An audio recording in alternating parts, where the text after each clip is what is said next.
एक आदमी ने एक बहुत ही खूबसूरत लड़की से शादी की। शादी के बाद दोनों की जिंदगी बहुत प्यार से गुजर रही थी। वह उसे बहुत चाहता था और उसकी खूबसूरती की हमेशा तारीफ किया करता था। लेकिन कुछ महीनों के बाद लड़की चर्म रोग से ग्रसित हो गई और धीरे धीरे उसकी खूबसूरती जाने लगी।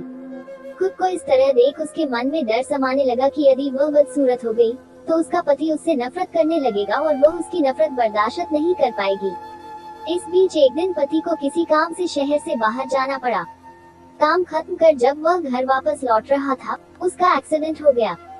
एक्सीडेंट में उसने अपनी दोनों आंखें खो दी, लेकिन इसके बावजूद भी उन दोनों की जिंदगी सामान्य तरीके से आगे बढ़ती रही। समय गुजरता रहा और अपने चर्म रोग के कारण लड़की ने अपनी खूबसूरती पूरी तरह गंवा दी। वह बदसूरत हो गई, लेकिन अंधे पति को इस बारे में कुछ भी पता नहीं था, इसलिए इसका उनके खुशहाल विवाहित जीवन पर कोई प्रभाव नहीं पड़ा।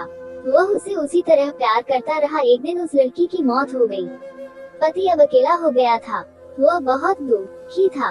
वह उस शहर को छोड़कर जाना चाहता था। उसने अंतिम संस्कार की सारी क्रियाविधि पूर्ण की और शहर छोड़कर जाने लगा। तभी एक आदमी ने पीछे से उसे पुकारा और पास आकर कहा, अब तुम बिना सहारे के अकेले कैसे चल पाओगे? इतने साल तो तुम्हारी पत्नी तुम्हारी मदद किया करती थी। पति ने जवाब दिया, दोस्त, मैं अंधा नहीं हूँ, मैं बस अंधा होने का नाटक कर रहा था, क्योंकि यदि मेरी पत्नी को पता चल जाता कि मैं उसकी बदसूरती देख सकता हूँ, तो यह उसे उसके रोग से ज्यादा दर्द देता। इसलिए मैंने इतने साल अंधे होने का दिखावा किया। वह बहुत अच्छी पत्नी थी, मैं बस उसे खुश रखना चाहता था। सीख, खुश रहने के लिए हमें भी एक दूसरे की कमियों के प्रति आंखें बंद कर लेनी चाहिए और उन कमियों को नजरअंदाज कर देना चाहिए। ये कहानी आपको कैसी लगी, हमें कमेंट करके बताएं। अगर चैनल पर पहली बार आए हैं तो एक लाइक और चैनल को सब्सक्राइब करें। धन्यवाद।